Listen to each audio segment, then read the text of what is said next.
₹3 रोज एवढं कमवायचे आणि अशा दारिद्र्याचाही पाठलाग करून त्याच्या अगदी दारिद्र्याच्या माथ्यावर पाय देऊन स्वतःचं ध्येय कसं गाठावं ही त्यांच्याकडून शिकावं.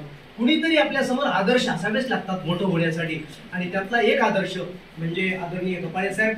आम्ही दोघे एका गावचे आहोत, एका गावचे तर आहोतच, पण मी विरोधाला म्हणत असतो सगळे जिथं विद्यार्थी आहेत तिथं शक्यतो की दारिद्र्यानं पिडलेले नाडलेले म्हणजे इतकी गरिबी की आम्ही रोज मजुरीने जायचो लहानपणी. म्हणजे माझ्या गावचे आमचे क्लासमेट मित्र आहेत तिथं, तर त्या दारिद्र्याचं त्यांचं आणि माझं दोघांवरही दारिद्र्यानं प्रचंड प्रेम केलं आमच्यावर. म्हणजे इतकी गरिबी की उद्याची जेवणाची पंचायत. आणि असं असलं तरी आम्ही मात्र खचलो नाही. बरेच वेळा विद्यार्थी 12वीचे पेपर खराब गेले म्हणून आत्महत्या करतात, 10वीचे पेपर खराब गेले म्हणून आत्महत्या करतात. अशांना हा एक आदर्श आहे की उद्याची जेवायची सोय होईल की नाही हे आम्हाला माहीत नसायचं तरी पण आम्ही मेलो नाही, आत्महत्या केली नाही.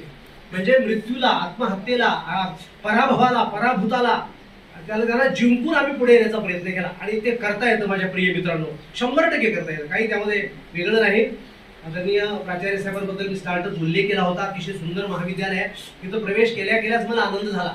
इथं कमालीची स्वच्छता, सुंदर तुकाराम महाराजांनी ज्यांना वृक्षवल्ली आम्हा सोयरी वनचेरी म्हटलंय अशा प्रकारचा सुंदर परिसर. वर्गामध्ये आल्यानंतर समोर बघितलं कुठेही असं काहीतरी गुटके तंबाखू खाऊन फुगलेलं नाही. हे ऐकून हे पाहून आम्हाला खूप आनंद झाला आणि आम्ही खरंच आनंदी झालो की इतकं सुंदर महाविद्यालय शहराच्या जवळ जिथं ग्रामीण विद्यार्थी शिकतात, कदाचित तो फरक असेल. आम्हाला प्राचार्य साहेबांनी विभूती सर म्हणाले तिथं सगळे ग्रामीण भागातले जास्त विद्यार्थी आहेत, 60% ग्रामीण, 40% शहरी. जे ग्रामीण भागाच्या विद्यार्थ्यांकडनं शहरातल्या विद्यार्थ्यांनी शिकावं, स्वच्छ कसं राहावं, निर्व्यसनी कसं राहावं हे आमच्या खेड्यातल्या लेकरांकडनं शिकायला हवं. असा हा अतिशय सुंदर योग आहे. त्यामुळे माळी साहेबांचं अभिनंदन. विभूते सर संचलन करतायत, अतिशय ज्ञानी, विद्वान, साहित्यिक, ज्यांचं नाव आम्ही ऐकून होतो अनेक दिवसापासून. काही व्याख्याने त्यांची आम्ही ऐकली. जेव्हा अंतरीचे तुकाराम महाराजांचा एक अभंग आहे, अंतरीचे धावे स्वभावे बाहेरी आवरिता परी आवरेना. महाराज म्हणतात जे काळजात आहे ना ते असं बाहेर येत असतं आणि ते बाहेर येऊन सगळ्यांच्या समोर व्यक्त होण्यासाठी आम्ही तडफडत असतो. त्यांनी जे विचार व्यक्त केले विभूती सरांनी ते तुमच्या आमच्या सगळ्यांच्या भवितव्यासाठी होते, भल्यासाठी होते, म्हणून त्यांचा मी आभारी आहे. डॉक्टर भोपाळे सर आमचे प्रिय मित्र आहेत. आम्ही लक्षवेध नावाच्या एका संघटनेमध्ये आम्ही काम करतो, संस्थेमध्ये काम करतो. वेगळ्या प्रकारची संस्था आहे. उद्देश एकच आहे, खेड्यातल्या विद्यार्थ्यांना नवी दिशा देणे. खेड्यातले विद्यार्थी शाळा सोडून कॉलेज सोडून जात असतील तर त्यांच्या घरी जाणे, त्यांच्या पालकांना भेटणे, त्यांना कुठल्या सुविधा कमी आहेत का यासाठी प्रयत्न करणे. यासाठी आमच्या सेवेतून आम्ही निवृत्त झाल्यानंतर सगळीकडे फिरतो आहोत आणि ते करताना भोपाळे सरांचा आम्हाला अतिशय चांगला हातभार लाभला. लक्षवेधमध्ये त्यांची भूमिका अतिशय महत्वाची आहे. लक्षवेध नावाची एक संस्था रजिस्टर्ड केली आहे मी. माझ्या प्रिय मित्रांनो, तुम्हा सगळ्यांच्या मदतीसाठी खेडे, वाडी, पाडे, तांडे आणि वस्त्या हे आमचे आवडीचे क्षेत्र आहेत. शहरामध्ये काय आम्हाला फार आवडण्यासारखं काही नसतं, पण खेड्यावाड्यात, पाड्या, तांड्यावर मात्र नवतरुण जे विद्यार्थी पाराच्या बाजूला किंवा एखाद्या इमारतीच्या भिंतीला पाठ लावून बसलेले असतात, 8-10, कोणी तंबाखू खाते, कोणी गुटखा खाते, हे बघताना मात्र आमचं काळीज अक्षरशः विदीर्ण होतं आणि असं वाटतं की त्यांच्या जवळ जावं आणि त्यांना सांगावं आणि जातो.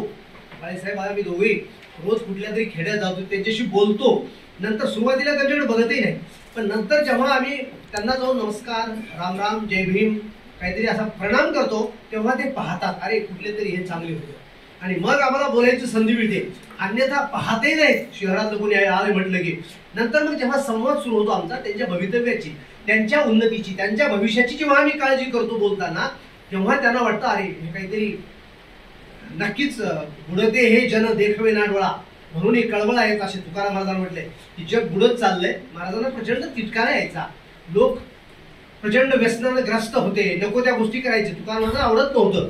आणि ही गोष्ट ग्रामीण भागामध्ये अतिशय उत्तम रीतीनं जे विद्यार्थी समोर बसलेत, कारण का इतका वेळ एकही कोणी कॉमेंट्स करेना, 2-3 भाषणं झाली. मी म्हटलं असंच काय चाललंय, मला तर कॉलेजमध्ये आल्यासारखं वाटलंच नाही सुरुवातीला. नाहीतर काहीतरी करतात, काहीतरी बोलतात, मध्येच बोलतात, तिसरंच काहीतरी काढतात, खडा तरी मारतात, दगड तरी मारतात. कॉलेज म्हटलं की अशी भयानक प्रतिमा आहे आमच्या डोक्यामध्ये. कॉलेज म्हटलं की घाणेरडं, आम्ही जात नाही शक्यतो तिथं. इंदिरा गांधीमध्ये आणि कपाळे साहेब मी तर कॉलेज शिकलोच नाही, करतोय डिग्र्या सांगितल्या, 20 विषयात MA केलं. ते विद्यापीठात किंवा कॉलेजची पायरी न ओलांडताच केलं हे सगळं. पण आज तुम्हाला पाहिल्यानंतर आमचे सगळे गैरसमज दूर झाले आयुष्यातले. माझं 63 वर्ष 64 वर्ष वय आहे, कपाळे साहेबांचं तेवढंच वय आहे. आम्ही आमच्या आयुष्यामध्ये कॉलेजचे एवढे सद्गुणी मुलं पहिल्या प्रथम पाहिले आयुष्यामध्ये. अशी मुलं असू शकतात, मला तर भरोसाच नाही. कॉलेजची मुलं नाहीत असं वाटते मला. हे BA फर्स्ट इयरच्या अलीकडचे म्हणजे 11वी 12वी किंवा 9वी 10वीचे असते, इतके शांत बसतात, इतकं ध्यान देऊन कपाळे साहेबांना ऐकत होते, इतकं ध्यान देऊन त्यांच्या ध्येयाची, त्यांच्या डोळ्यामध्ये ध्येयाची आग होती. उद्याचं सुंदर स्वप्न मनात रेखाटत होते. ते भाषणं ऐकताना स्वतःच्या भवितव्याचे आलेख त्यांच्या मनामध्ये निर्माण होत होते तुमच्या सगळ्यांच्या. आणि तुम्हाला तो आनंद वाटत होता. मला हे ऐकून प्राचार्य साहेब आपला आणि आपल्या सगळ्या प्राध्यापक मित्रांचं मी अभिनंदन करतो. अतिशय उत्तम संस्कार केले. नाही तर वच पच बोलणारे कॉलेजचे पोरं अनेक बघितले आम्ही. तिथं आम्हाला जायची बी इच्छा होत नाही खरं तर. कारण ते सगळे कुठल्या तरी श्रीमंत बापाची औलाद असतात. ते फार मोठ्या घरचे, गाड्या घोड्या आणतात, काहीतरी त्यांनी शिकायला नको खरं तर, पण ते शिकतात आणि जागा आणून ठेवतात आमच्या गोरगरिबांच्या विद्यार्थ्यांच्या. मग त्यांना काही वाटतच नाही त्याचं, त्यामुळे ते हुरे हाव काहीतरी बोलत असतात. पण मी तेव्हापासून बघतोय अर्धा 1 पाऊण तास झाला कार्यक्रम सुरू आहे. अत्यंत शांतपणे, संयमानं, सोज्वळतेनं शुभंकर वातावरण या महाविद्यालयामध्ये मला दिसलं. आणि म्हणून मी प्राचार्य साहेबांसह सर्व प्राध्यापकांचं अभिनंदन करतो की सर तुम्ही अतिशय चांगले संस्कार केले त्या विद्यार्थ्यांवर. माझे मित्र धोंडीबा नरंगले इथं उपस्थित आहेत. आम्ही येत आहोत ते कळल्याबरोबर तेही निघाले. त्यांनाही वाटलं की आपल्या मित्रांची भेट होते. आणि महाविद्यालयाचे तुम्हाला बघितलं की ते आम्ही सगळे तरुण होत असतो. आम्ही सगळे आता 60वर आणलो, पण तुम्हाला बघितलं 22 वर्ष 21 वर्ष 23 वर्ष या वयात तुम्हाला बघितलं की आम्हाला असं वाटतं की आम्ही काहीतरी जगू शकतो उन्नतीनं. चैतन्य म्हणजे चैतन्याचा पुतळा प्रगटला भूतळा, म्हणजे हे जे म्हटलंय माऊलीनं, तसा तुम्हाला बघून आम्हाला वाटतं की यस अजूनही जगण्यासारख्या जगामध्ये भरपूर काही आहे. कारण हे महाविद्यालयाच्या विद्यार्थ्यांच्या डोळ्यामध्ये ध्येयाची आग आहे. उद्याचं काहीतरी स्वप्न आहे समाजासाठी राष्ट्रासाठी करण्याचं. आणि तुमचं बघून आम्हालाही तसंच वाटतं की आम्ही केलं पाहिजे काहीतरी आता. म्हणून इंदिरा गांधी महाविद्यालयामध्ये जेव्हा आम्ही आलो तेव्हा आम्हाला हा आनंद झाला. तर माझा मित्र धोंडीबा नरंगले, माझे मित्र दुसरे क्लासमेट असलेले देवीदास नामेवार, ज्यांच्याकडे मी माझ्या आयुष्यामध्ये पहिल्या फक्त मुरमुऱ्याचा चिवडा खाला होता. खरं सांगतो अगदी.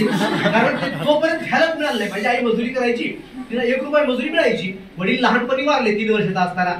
तर मुरमुरे चिवडा कशाला मरायला मिळतो का घरामध्ये आमच्या. भाकर मिळालं तर पुष्कळ झालं वाटायचं. पहिल्या प्रथम त्या मित्राने मला चिवडा खाऊ घातला.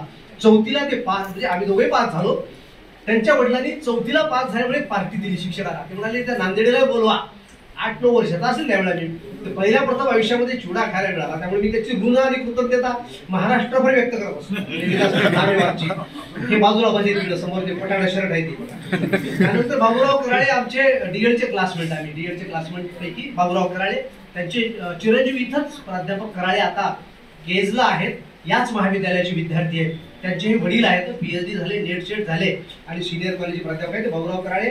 माझे भांडसर नावाचे मित्र आहेत, बालाजी भांडसर, केंद्रप्रमुख होते, प्रचंड बुद्धिवान. म्हणजे शिक्षक असतानाच PhD करून टाकलं. आम्ही दोघे एका क्लासमध्ये होतो डीएडला. दुसरं काय करणार आम्ही, आम्हाला डीएड करण्याशिवाय पर्याय नव्हता. पॉलिटेक्निकला लागला असता पण आम्ही नाही गेलो, कारण दारिद्र्य इतकं होतं की त्या डीएडला आम्हाला 40 रुपये महिना मिळायचा. 40 रुपयामध्ये आणि रूम फ्री होती आणि लाकडं लुकडं त्या हातगावला डीएडला होतो आम्ही. गोळा करून तिथे येऊन आम्ही स्वयंपाक करायचा 3 दगड ठेवून चुलीवर. भाकरी आणि पिठल्याला तेल नसायचं. त्याचे साक्षीदार आमचे भांडसर आहेत. हे आता सिडकोमध्ये राहतात, अतिशय बुद्धिवान आहेत, प्रयोगशील शिक्षक आहेत. दारिद्र्य वाईट नसतं माझ्या मित्रांनो. प्रेरणा देणारा जगातला एकमेव स्रोत कोणता असेल विश्वसनीय उत्तम तर ते गरिबी. त्यामुळे तुमच्यापैकी कोणी गरीब असतील तर घाबरू नका अजिबात. जो गरीब आहे तो डेफिनेट अधिकारी होतो, कलेक्टर होतो, 100% येऊनच घ्या आमच्याकडे. आणि तुम्हाला बाउंडवर येऊन येतो. आणि असं म्हटलं तर श्रीमंत असताना कोणी नाराज होऊ नका. श्रीमंताचा अधिकार आहे मोठं होण्याचा अधिकार, मोठं होण्यावर प्रत्येकाचा अधिकार आहे. त्यामुळं गरीब आणि श्रीमंत हे 2 भेद आम्हाला अडवूच शकत नाही.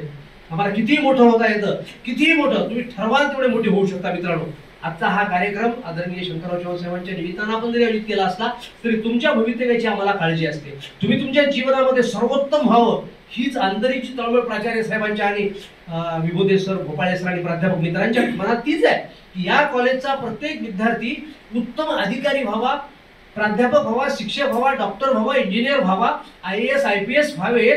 की प्रत्येक 2च व्यक्ती असे आहेत घटक की ज्यांना तुमच्या प्रगतीचा हेवा वाटत नाही. आईबाप आणि शिक्षक प्राध्यापक, ह्या दोघांनाच तुमचं उत्तमपण, मोठेपण, श्रेष्ठपण आणि खूप मोठं झालेलं या दोघांना आवडतं, इतरांना आवडत नाही. तुम्ही कलेक्टर झालात, शेजारचे बरेच जळतात लोक, कशाला झाले माझं पोरगं होत नाही, हे कसं काय होतं, अशा प्रकारची अतिशय वाईट भावना येते. पण तुमच्या गुरुजींच्या मनामध्ये मात्र आनंद होतो, त्यांना प्रचंड आनंद होतो. प्राचार्य साहेबांना आनंद होणार. तुमच्यापैकी समोर बसलेल्यापैकी आता अर्धे तरी अधिकारी झाले पाहिजेत आजच्या भाषणानंतर, असं मला वाटतं. अर्धे तहसीलदार, अर्धे कलेक्टर, अर्धे साहेबांसारखे CEO, प्राध्यापक हे झाले पाहिजेत. तर आजच्या भाषणाचा फायदा आहे, तर शंकरराव चव्हाण साहेबांच्या प्रेरणेचा तुम्हाला आम्हाला फायदा आहे, अन्यथा काही नाही. आणि म्हणून आणि यापुढे तर भोपाळे सर तुमच्याकडे प्रेरणा देणारे एक असं व्यक्तिमत्व आहे. संबंध महाराष्ट्रामध्ये ज्यांनी व्याख्यानं दिलेली आहेत, संबंध विद्यार्थ्यांना, मरत्या विद्यार्थ्यांना वाचवणारा व्यक्तिमत्व म्हणतो आम्ही त्यांना. जर फाशी घेणारा कोणी विद्यार्थी असेल, दारिद्र्य, दुःख किंवा मला कमी मार्क मिळाले म्हणून, तरी तो फास असा काढून टाकून उतरला पाहिजे. अशा प्रकारचं भोपाळे सरांचं हे व्यक्तिमत्व आहे. माझे मित्र भट्टमवार सर जे अतिशय चांगले लेखक आहेत, तेही आले तिथं. आणि उपस्थित प्राध्यापक मित्र की ज्यांच्या खरं तर मी आल्याने म्हणालो विभूती सरांना, सर तुम्ही भाग्यवान आहेत. साहेब CEO होते, मी राज्याचा संचालक होतो, पण तुमच्या एवढा आनंद आम्हाला कधीच मिळाला आयुष्यामध्ये. मी पहिली दुसरीला शिकवायचा, 12 वर्ष तुम्ही सिनियरला शिकवता, त्यामुळे तुम्ही खरे भाग्यवान आहात. मी सगळे प्राध्यापक मित्रांचं खरंच अभिनंदन करतो. आज उपस्थित देखील आहेत, महाविद्यालय चांगलं आहे. अन्यथा इतर ठिकाणी प्राचार्यांनी काय आणलंय, कोणतरी अधिकारी होता, कशाला आणला असेल, इथं भाषण काही कमी होतात काय, कुठं ऐकत बसा बोर त्यांचं भाषण, असं म्हणणारे महाविद्यालय अनेक आहेत महाराष्ट्रामध्ये. पण आपले सगळे प्राध्यापक समोर बसले आहेत. खरं तर आमचेही ते गुरुच आहेत खऱ्या अर्थानं. प्राध्यापक म्हणजे एवढी मोठी पोस्ट आहे जगामध्ये की एवढी पोस्ट खरंच जगात नाही. मला कपाळे साहेब नेहमी हसतात की मी शिक्षक प्राध्यापक जगामध्ये सगळ्यात मोठे म्हणत असतो, एवढी पोस्टच नाही जगामध्ये. असं जेव्हा म्हणतो तेव्हा साहेब म्हणतात कलेक्टर असतं, मला अजिबात नाही सर, कलेक्टरही मोठे नसतात, प्राध्यापकापेक्षा कोणी मोठं नाही. त्याचं उदाहरण मी दिलं परवा एका कार्यक्रमामध्ये. अरब अमिरातीमध्ये भारताचे राष्ट्रपती शंकर दयाळ शर्मा गेले होते. एकदा विमान उतरलं त्या देशामध्ये की तिथला राजाच आला त्यांना घेऊन जाण्यासाठी. सगळ्या जगाला आश्चर्य वाटलं. जगातल्या पत्रकारांनी भोवया उंचावल्या, म्हणाले अरब अमिरातीचा राजा कधीच येत नाही विमानतळावर. कोणीही राजा, कुठलाही अमेरिकेचा पंतप्रधान येऊ की भारताचा कुठलाही अजिबात येत नाही. तो इतका मोठा असतो कारण प्रचंड श्रीमंती आहे अरब राष्ट्रामध्ये. कधी येत नाही तो, पण तो आला. हातामध्ये छत्री घेतली, विमानात चढला. सगळं जग कौतुकाने आणि आश्चर्याने पाहत होतं की राजा कसं काय विमानात चढले. आणि येतंय कोणतं, भारताचे राष्ट्रपती शंकर दयाळ शर्मा. त्यांनी त्यांचा हात धरून अगोदर नमस्कार केला, त्यांना खाली उतरवलं, छत्री धरली आणि आपल्या ड्रायव्हरला खुणवलं सरळ बाजूला. ड्रायव्हर बाजूला गेला, ड्रायव्हिंगला बसले आणि आमचे शंकर दयाळ शर्मा पाठीमागं बसले आणि त्यांनी राजवाड्यात घेऊन गेले गाडी. शेवटी पत्रकारांनी गाठलंच त्यांना. ते म्हणाले कसं काय, म्हणाले तुम्ही त्यांना गाडीत बसून ड्रायव्हिंग केली, छत्री घेऊन मध्ये गेलात, सगळे प्रोटोकॉल मोडून टाकले. ते म्हणाले मी भारताच्या राष्ट्रपतीला नाही घेऊन आलो, मला शिकवलेल्या शिक्षकाला घेऊन आलोय. मी पुण्याला असताना मला शंकर दयाळ शर्मा महाविद्यालयामध्ये पुणे विद्यापीठामध्ये शिकवायला होते. मी त्यांचा विद्यार्थी आहे, ते माझे गुरु आहे आणि मी माझ्या गुरुला आणायला गेलो होतो. मी राष्ट्रपती आणायला गेलो नाही, अमेरिकेचा राष्ट्रपती आला तरी मी बघत देखील आहे त्याच्याकडं. पण या भारताच्या राष्ट्रपती माझे शिक्षक होते आणि त्या माझ्या प्राध्यापकाला, माझ्या गुरुला वंदन करण्यासाठी मी गेलो होतो. ही महती आहे प्राध्यापकांची. आमच्यापैकी काही प्राध्यापक मित्रांना वाटत असेल की काय हे उगं संचालक झालं ना, आता उगं गप्पा मारलाय, आम्हाला संचालक काय केलं नाही, मग आम्हाला होऊ द्या डेप्युटी कलेक्टर, तहसीलदार काय असेल ते. पण खरं सांगतो तुमच्या एवढं श्रेष्ठ पण कुणातही नाही. कारण एवढ्या सगळ्या विद्यार्थ्यांच्या भविष्याच्या भवितव्याची, उत्तम भवितव्याची भाळावर त्यांची अक्षरं तुम्ही लिहिता, त्यांना प्रेरणा देता. त्यांना पहाटे 4 वाजता खाडकन जाग येते. ते वर्गामध्ये शिकवलेल्या प्राध्यापकाच्या वचनामुळे, शब्दामुळं, वचनबद्धतेमुळे येते जाग त्यांना. आमचे सर म्हणाले पहाटे 4ला उठा आणि करा अभ्यास. रोज 7-8 तास 10 तास अभ्यास करणार असाल तर जिल्हाधिकारी एका वर्षामध्ये होऊ शकतात ग्रॅज्युएट झाल्याबरोबर. हे तुमचे वाक्य प्राध्यापकांनी शिकवलेले त्यांच्या रक्ताच्या पेशीवर अंकुरित होतात. तिथं भवितव्याचे आणि ध्येयाचे अंकुर होतात त्यांच्या मनामध्ये. म्हणून तुम्ही श्रेष्ठ आहात.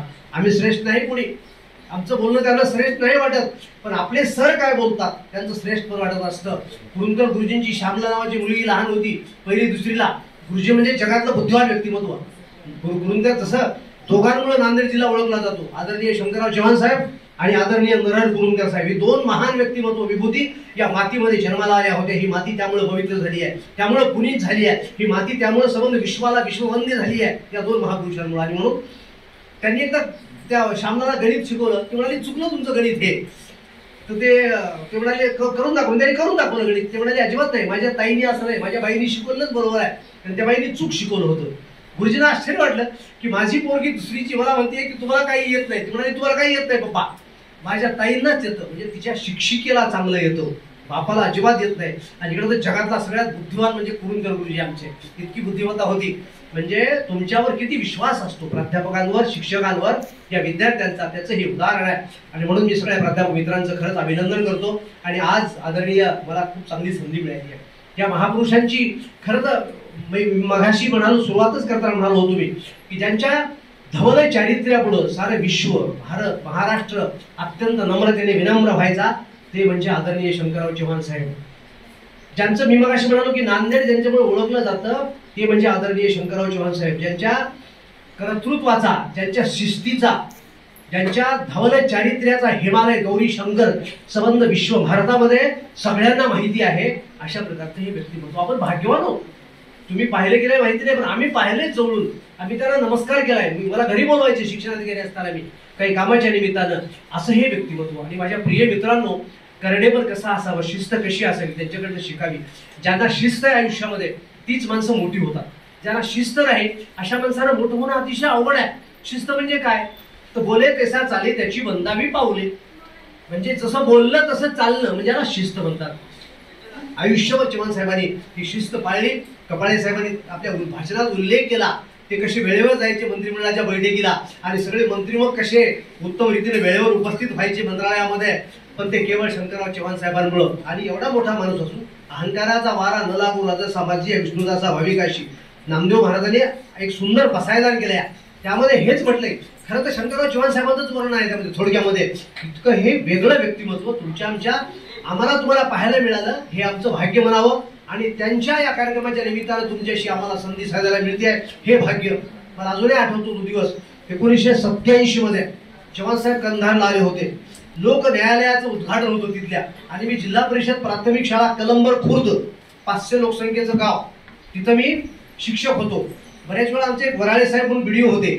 उत्तम कार्यक्रम असला आणि त्यावेळेला साहेब केंद्रीय गृहमंत्री होते. तर ज्यावेळेला असा कार्यक्रम असेल त्यावेळेला ते नांदेडला बोलावून म्हणायचे संचलन करण्यासाठी. मला जसं आता विभूदे सर संचलन करतायत निर्भयपणे, जगात कोणी आहे हे लक्षात नसते विभूत सरांच्या. इतके निर्भयपणे बोलतात की कोणी आले का, कोणी काय देणे घेणं नाही. त्यांच्यात ती तत्वनिष्ठा, ते ज्ञान तुम्हाला बोलायला भाग पडतं. मला गाडी पाठवली. आमच्या कलंबरच्या लोकांना आश्चर्य वाटायचं. आमच्या गुरुजीला गाडी घेऊन गेले कुठेतरी कंधारला आणि ते म्हणे भाषण करण्यासाठी. लोकांना आश्चर्य वाटायचं. छोट्या शाळेमध्ये होतो मी, माझी लेकरं 4थी पर्यंत शाळा फक्त. आणि तिथं संचलन झालं माझं, मला अजूनही आठवतं. चव्हाण साहेबांनी आपल्या भाषणाची सुरुवात केली होती. त्या नांदेडे गुरुजींनी जी मी घातली ती कलमच लोक, म्हणजे त्यावेळेला होतं लोक न्यायालय, त्या न्यायालयाचे मी कलमच पाठ करून गेलो होतो. रात्रभर मी अभ्यास केला होता. संचलन करायचंय तर मग रात्रभर जागलं पाहिजे. मी 8-10 तास त्याची तयारी केली संचलनाची. भारताचे गृहमंत्री येत आहेत, न्यायालयाचे, उच्च न्यायालयाचे न्यायमूर्ती कोळसे पाटील म्हणून होते, दोघं स्टेजवर, आणि माझ्या हातात माईक. कार्यक्रम संपला. मी म्हणजे माझं बोलणं झालं. साहेब उठले. ते म्हणाले इतक्यापैकी कुठल्याही वकिलानं आता त्या नांदेडे गुरुजींनी, गुरुजीच म्हणायचे मला, त्यांनी एक कलम सांगितलं म्हणजे भारतीय घटनेतलं, ज्यामध्ये मोफत कायद्याचा उत्तम उल्लेख केलेला आहे. कोणी सांगावं. मला भीती वाटली. एवढे मोठे मोठे वकील बसलेले समोर. कोणी वकील हात वर करेल ना, तेव्हा कोणी हात वर करा की ते कोणतं कलम आहे जे गुरुजीने सांगितलं म्हणजे आता संचलन करताना, आणि तरीही तुम्हाला लक्षात नाही. म्हणजे एखाद्या छोट्या माणसाचा सन्मान किती करावा हे साहेबांकडनं शिकावं, शंकरराव चव्हाण साहेबांकडनं. एका सामान्य प्राथमिक शिक्षकाला सगळ्या वकिलांच्या समोर, तिथं माननीय न्यायमूर्ती देखील होती तिथले कंधारचे, या सगळ्यांच्या समोर एखाद्या प्राथमिक शिक्षकाने त्याचे गुण आवडले, त्याची तत्परता आवडली, उत्साह आवडला, चैतन्य आवडलं, तर किती मोठं करावं हे साहेबांकडनं शिकावं. मला इतका आनंद झाला. मला अजूनही कंधारचे लोक म्हणतात की तेव्हा शंकरराव चव्हाण साहेबांनी ते म्हणले होते कौतुक किती, तर तुम्हीच आहात का गुरुजी, आता कधी भेटलं की म्हणतात हो मी तोच आहे. म्हणजे लोकांनाही किती आनंद होतो. ही माणसं, ही मोठी माणसं असतात. आयुष्यामध्ये शिक्षणाबद्दल चव्हाण साहेबांची प्रचंड मतं होती. खेडी, पाळी, वाडी, तांडे, जसं कपाळे साहेब, आम्ही, तुम्ही, प्राचार्य माळी साहेब, तुमच्या आमच्या सगळ्यांच्या मनामध्ये खेड्यातल्या विद्यार्थ्यांच्या भवितव्याची चिंता आहे. कारण खेड्यातलं वातावरण सध्या इतकं विचित्र झालंय. आता आम्ही नेहमी खेड्यात जातो. कोणी कोणाला मानत नाही, कोणी कोणाला जोडायला तयार नाही. हनुमंताच्या मंदिरासमोर त्या पाराला टेकून बसलेले 10-15 पोरांचं टोळकं आम्हाला दिसतं. आम्ही हटकून त्यांच्याजवळ जाऊन नमस्कार करतो, बोलतो. एखाद्या मोठ्या भिंतीच्या पाडभिंतीला पाठ टेकून बसताना आणि तंबाखू चुळताना, गुटखे खाताना हे विद्यार्थी पाहिले की आम्हाला प्रचंड वेदना होतात. खेडी यासाठी निर्माण नाही झाली माझ्या प्रिय मित्रांनो. व्यसनमुक्त खेडी होती, चव्हाण साहेबांना आवडत नव्हतं. आपल्या आयुष्यामध्ये निर्व्यसन व्यक्तिमत्व, व्यसनाचा स्पर्श न झालेले राजकारणामध्ये फार कमी आहे. त्यातला एक राजयोगी म्हणजे आदरणीय शंकररावजी चव्हाण साहेब. राजयोगी म्हणतोय मी, म्हणजे राज्य केलं, मुख्यमंत्री राहिले, मग वेगवेगळ्या पदावर राहिले, पण त्याचा कुठलाही अहंकार आयुष्यामध्ये नव्हता. म्हणजे त्या पदावर बसूनही छत्रपती शिवाजी महाराजांचं वर्णन आम्ही असंच करतो, म्हणजे खऱ्या अर्थानं श्रीमंत योगी असं वर्णन केले संतांनी त्यांचं. म्हणजे निश्चयाचा महामेरू, सकल जनासी आधारू, अखंड स्थितीचा निर्धारू श्रीमंत योगी. श्रीमंत योगी म्हणजे काही नाही त्याच्याकडं, भगवे वस्त्र अंगावर आहे तसा योगी. आणि श्रीमान म्हणजे राजा. राजा आणि योगी हे दोन शब्द एकत्र येत नसतात. श्रीमंताचा पोरगा कधी फाटक्या कपड्यात राहील काय? कधीच राहत नाही. पण त्या श्रीमंतापेक्षाही म्हणजे एवढं वैभव असताना, एवढा राजा असताना छत्रपती शिवाजी महाराजांच्या गळ्यामध्ये कवड्याच्या माळा होत्या. तुम्ही आम्ही थोडं काय झालं की आपल्या काय सोन्याच्या चेनी, त्या पुण्याकडे होतो मी डायरेक्ट, त्या 10 बोटाला अंगठ्या राहायच्या गळ्यामध्ये, अर्धा किलो म्हणजे जनावरांच्या गळ्यात जसं घालतात की नाही ते काय म्हणतात त्याला, सापट्या बिपट्या असलं काहीतरी, तसं त्या पुण्याच्या भागामध्ये इतकं सोनं अंगावर, ते पुढारी सगळे. मला आश्चर्य वाटायचं एवढं सोनं घेऊन का फिरत असतील, कशाला दाखवायची गरज आहे? आणि दाखवावं तर काय दाखवावं? गुणवत्ता दाखवावी. सोनं दाखवायचं नसते, दाखवायच्या वस्तू त्या नाहीत. दाखवायचं तर सद्गुण दाखवावेत, दाखवायचं तर परीक्षेचं मेरिट पण दाखवावं, दाखवायचं असेल तर विद्यापीठामध्ये पहिला येऊन दाखवावं, दाखवायचं असेल तर उत्तम एखाद्या स्पर्धेमध्ये भाग घेऊन त्याच्यामध्ये राज्यात आणि देशामध्ये पहिला येऊन दाखवावं, दाखवायचं असेल तर उत्तम भाषण करून त्याच्यामध्ये पहिला नंबर येऊन दाखवावं, दाखवायचं असेल तर 18 तास बाबासाहेबांसारखा अभ्यास करावा आणि ते दाखवावं. ह्या काय दाखवायच्या वस्तू आहेत? अंगावर गळ्यावर सोनं घेऊन फिरायचं. छत्रपती शिवाजी महाराजांच्या गळ्यामध्ये कवड्याची माळ होती, लक्षात घ्या. जगात तेवढा श्रीमंत राजा नव्हता कोणी, पण गळ्यामध्ये काय होत्या? कवड्याच्या माळा होत्या. कवड्याच्या माळा म्हणजे फुकट, काही नाही, शून्य किंमत असलेली कवड्याची माळ का घालायची महाराज? महाराज म्हणायचे ही सगळी संपत्ती रयतेची आहे, जनतेची आहे. या कुणबी साळी माळी 18 पगड जातीचं हे स्वराज्य आहे आणि त्यांचा पैसा आहे. मी फक्त विश्वस्त आहे, माझा पैसा नाही, माझा अधिकार फक्त कवड्याच्या माळांवर आहे. आणि कवड्याची माळ गळ्यामध्ये घालायची. छत्रपती शिवराय त्या राजाच्या राज्यातले आम्ही आहोत, सगळे इतके भाग्यवान आहोत. आम्ही अशा तशा राजाचे अनुयायी राहीलच आम्ही. आणि म्हणून मी विद्यार्थ्यांना सांगत असतो, दोन व्यक्तींचा सकाळी उठल्या उठल्या उल्लेख करा. एक छत्रपती शिवाजी महाराज आणि दुसरी डॉक्टर बाबासाहेब आंबेडकर. या 2 महापुरुषांचा सकाळी उठल्या उठल्या ज्यांनी उल्लेख केला, आयुष्यात कधी मागं पडणार नाही. तुम्ही किती मोठे व्हा, किती मोठे, लहान होते सोडूनच द्या. मला दारिद्र्य राहणं, शिक्षित बेकार राहणं, मला नोकरी नाही, माझं कसं होईल हे म्हणायची गरजच नाही. या 2 महापुरुषांची फक्त स्मरण सकाळी एकदा करा. माझ्या प्रिय मित्रांनो, भवितव्य फार चांगलं आहे तुमच्या पुढे. तुमच्या हातामध्ये आहे ते. आमचे बोर्डे सर नावाचे भांडसर आणि आम्ही शिकायला होतो, मटमावर सर बोर्डे सर म्हणायचे. आम्ही त्यांचे लाडके विद्यार्थी, बोर्डे सरांचे डीएडचे. कपाळे सर म्हणाले, तसं मी कॉलेजची पायरी ओलांडलीच नाही कधी आयुष्यामध्ये. आम्हाला कॉलेजला जायला ते भाग्य आम्हाला मिळालं नाही. खरं तर तुम्ही सारे भाग्यवान आहात की महाविद्यालयामध्ये शिकता. सर म्हणायचे, भविष्य हातावर नसतं, लोक हात दाखवतात. माझ्या हातावर काय बघा, मी अधिकारी होईल का, कलेक्टर होईल काय. भविष्य हातावर नसतं, हातात असतं. पहाटे 4 ला खनखन जाग आली आणि 4 पासून 10 ला कॉलेज असेल, 9 पर्यंत अभ्यास करणारी मुलगी किंवा मुलगा, विद्यार्थी किंवा विद्यार्थिनी असे 6, 7, 8 तास अभ्यास महाविद्यालय करून जर करत असतील तर एमपीएससीच्या पहिल्या परीक्षेमध्ये पास होतात, तहसीलदार होतात, कलेक्टर उपजिल्हाधिकारी होतात. 100% अगदी. कुठल्याही परीक्षेमध्ये बसलात तुम्ही की तुम्हाला पैकीच्या पैकी मार्कावर तुमचा अधिकार आहे. विद्यार्थी मित्रांनो, चव्हाण साहेबांनी हेच शिकवले आम्हाला. हैदराबादला शिकले ते, त्यांचा ओढा प्रचंड होता, तो ग्रामीण मुलं शिकावी. त्यांची खूप इच्छा असायची. खेड्यापाड्यात गेले की ते कंधारला पंचायत समितीच्या रौप्य महोत्सवानिमित्त माझ्याकडे संचलन होतं आणि चव्हाण साहेब प्रमुख पाहुणे होते. अख्खं भाषण, कारण सरपंच होते समोर सगळे खेड्यापाड्यातले, अख्खं भाषण त्यांनी शिक्षणावर केलं होतं, पूर्ण भाषण. सरपंचांना म्हणाले, तुमच्या गावातला प्रत्येक मुलगा BA MA झाला पाहिजे, वेगवेगळ्या स्पर्धा परीक्षा दिला पाहिजे. त्या विद्यार्थ्यांना आपल्या जीवनामध्ये काय करायचंय हे ठरवण्याचं ध्येय निश्चित केलं पाहिजे आणि कठोर परिश्रम केले पाहिजेत. मला अजूनही आठवतं त्यांचं कंधारचं भाषण. समोरच्या 100-150 सरपंचांनी एका रवाना उच्चार केला की होय साहेब, आम्ही नक्की करू. प्रचंड सन्मान होता. चव्हाण साहेबांना अक्षरशः लोक संतांच्या ठाई म्हणायचे. म्हणजे राजकारणातला एक महान योगी, महान संत कोण तर शंकरराव चव्हाण साहेब. ही फार मोठी पदवी आहे माझ्या प्रिय मित्रांनो. राजकारणामध्ये त्या दादा कोलकीच्या पिक्चरमध्ये गाण्यासारखं, आले किती गेले किती संपले भरारा, परी तुमच्या नावाचा हो अजूनही दरारा. अजूनही नावाचा दरारा आहे चव्हाण साहेबांच्या महाराष्ट्रामध्ये. सगळे म्हणतात की असा मुख्यमंत्री होणं शक्य नाही आता. एवढं उत्तम काम त्यांनी केलं आहे. आणि त्यांच्या महाविद्यालयामध्ये शिकणारे हे विद्यार्थी समोरचे 100 असतील, 125 असतील किंवा 80 असतील, हे कोणी बेकार राहणं शक्य नाही. हे तर 100% स्पर्धा परीक्षेमध्ये उत्तम अभ्यास करून पुढे जाणार आहेत. 100% असे विद्यार्थी आहेत. आणि ज्यांच्या मनामध्ये हा विचार येत नसेल आपण काही करू नये किंवा करावं की करू नये, हे विद्यार्थी आपल्या जीवनामध्ये प्रचंड दुःख भोगतात. मी विशेषतः खेड्यातल्या मुली 4थीच्या 3रीच्या गेले की त्या म्हणत असतो, तुम्ही डॉक्टर होणार नक्की. अगदी त्यांच्या मनामध्ये स्वप्नांचे बीज पेरायचे गुरुजींनी, शिक्षकांनी एकच करायचं.